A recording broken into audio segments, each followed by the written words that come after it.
Since the time people ruled this earth, one question has repeatedly arisen. Does wealth, money, or treasure come from luck, or from hard work and effort? This question has always been puzzling. But some stories make us reflect on both aspects. This is the story of a poor laborer named Hawwal. Long ago, there were two friends, Sadi and Saad, whose opinions were completely different. Sadi believed that wealth could be earned through hard work, effort, skill, and intelligence. Saad, on the other hand, believed that wealth came only from luck and God's grace. One day, their debate escalated so much that they decided to test which theory was true. While wandering, they came across the house of a poor laborer, Hawwal. He was sitting outside, twisting ropes. Saad said, "This is just the man you were looking for. He works all day and somehow supports his family." Sadi approached him and asked, "Your income must be sufficient, right?" Hawwal replied, "Not at all. I work from morning till evening, yet all I get is dry bread. I have 5 children to support. I sell ropes to buy food, then buy more raw materials to make ropes again." Sadi said, "Thank you for sharing your situation. If I give you 200 ashrafis, perhaps your condition will improve."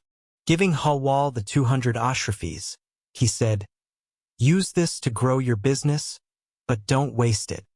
Hawwal thanked him and hid the bag in his turban, keeping 10 ashrafis in his pocket, and went to the market to buy raw materials. On his way back, he also bought some meat. A hawk swooped down to grab the meat. In trying to chase it away, Hawwal's turban fell, and the hawk flew off with it. He ran after it, shouting, but soon the hawk disappeared from sight. He returned home sad and crying, but consoled himself. If the ashrafis were truly his fate, they would not have slipped away. He continued living in poverty. 6 months later, Sadi and Saad returned. Saad asked, "Brother Hawwal, how is your business?" Hawwal told the entire story. Sadi said, "You are lying. How could a hawk take your turban?" Hawwal insisted, "You may say what you want, but I am telling the truth." Saad supported him. "Such things do happen. Sometimes hawks take things without reason." Even Sadi agreed. Sadi then gave Hawwal another 200 ashrafis and said, "Keep these safe and grow your business." Hawwal took out 10 ashrafis for the market and hid the rest in an old sack, filled with chaff, as there was no safe place or chest at home. With the 10 ashrafis, he went to buy raw materials again. Meanwhile, a street vendor selling clay for washing heads passed by Hawwal's house. Hawwal's wife needed clay but had no money. She offered the sack filled with chaff in exchange for clay. The vendor agreed, took the sack with the chaff, and left. Later, Hawwal returned with raw materials and found the sack missing. His wife explained what had happened. Hawwal was furious, realizing that he had hidden 190 ashrafis from Sadi and Saad in that sack. His wife cried, but what could be done? They once again returned to poverty. Some days later, Sadi and Saad visited again. Seeing his condition, they asked what had happened. Hawwal told the whole story. Saad was saddened, but he gave Hawwal a copper coin and said, "Take this. If God wills, this will change your fortune." Hawwal kept the coin and resumed making ropes. By coincidence, that very night a fisherman needed a coin. His net was slightly torn, and he needed twine to repair it. He asked his wife to borrow a coin from a neighbor. She went to Hawwal's house and asked for one. Remembering the coin, Hawwal gave it to her. The fisherman's wife was very grateful and promised, "The first catch tomorrow will be yours." The next morning, the fisherman went to the river and cast his net, praying to God. From the first cast, he caught only a small fish. He set it aside for Hawwal as promised. He cast his net several more times, catching many large fish. Before taking them to the market, his wife brought Hawwal's share. saying, "I promised you the first catch, and here it is.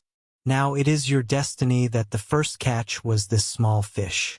If more had come at first, you would have received them all, except this one fish." When she left, Hawwal smiled and said, "Yesterday what you Hawwal thought. The coin I gave to the fisherman's wife has now brought this fish as a return." Saad had once given him a copper coin, saying, "This coin will brighten your fortune." And now it seemed that this fish had come to fulfill that promise. Hawwal's wife laughed upon hearing this. Since there was no oil or spices at home, she decided to cook the fish and give it to the children. While cleaning the fish, she discovered a large, shiny piece inside. She thought it was just a piece of glass but didn't throw it away and gave it to the youngest child to play with. The child played with it, and soon his siblings snatched it from him, creating a ruckus. Hearing the noise, Hawwal asked, "What happened?" The children replied, "Mother gave us a piece of glass to play with, and we started fighting over it." Hawwal saw the piece and was astonished by its brilliance. He asked his wife where it had come from, and she told him it came from the fish. Hawwal held it in his hands, and it still shone brightly. Seeing it glow even in the dark, the children jumped with excitement. The commotion woke up an old Jewish woman living nearby.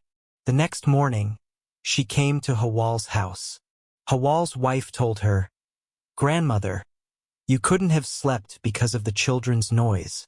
They were fighting over this piece of glass, and it turned out to be a diamond."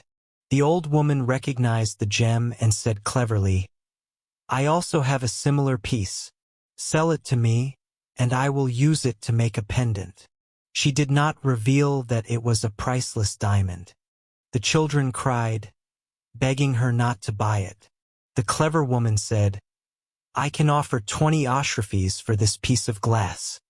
Hawwal's wife realized that this piece was special if she was willing to pay so much and remained silent. Just then, Hawwal returned home for lunch and saw the two women talking. His wife whispered, "This Jewish woman is offering 20 ashrafis for this piece. Shall I sell it?" Hawwal remembered Saad's words, and before he could respond, the Jewish woman added, "If 20 ashrafis seem too little, I can offer 100. Hawwal realized the value of the piece and said, "Listen, sister, I won't sell it for less than 1,000,000 ashrafis. Since you are neighbors, I'll offer it to you for 1,000,000. Even if someone else offers more, you will get it for 1,000,000. The woman raised her offer to 500 ashrafis, but Hawwal did not agree. She then said, "Don't sell it to anyone until evening. My husband will come and speak to you personally." In the evening, the old Jewish man examined the diamond under the lamp's light, confirmed its authenticity, and agreed to buy it for 100,000 ashrafis, knowing it was a huge profit. Overjoyed with such wealth, Hawwal thanked God. With this fortune, he bought household goods like the wealthy and also purchased a large house. Hawwal told his wife, "We now have enough money, but I will continue my ancestral profession." She agreed. He invested some of his capital in trade, hired many craftsmen in the city, and set up multiple rope-making workshops with hundreds of ashrafis. He also appointed trusted managers to run these workshops. In a short time, there was hardly a street in Baghdad without one of his rope-making factories. This brought him immense wealth. As the saying goes, luck knocks, but if one does not work hard, even fate's lines vanish. Through sheer hard work and diligence, an ordinary laborer, who once barely had bread to eat, came to rule the entire city. Thus, this story ends, illustrating the power of effort, perseverance, and destiny intertwined.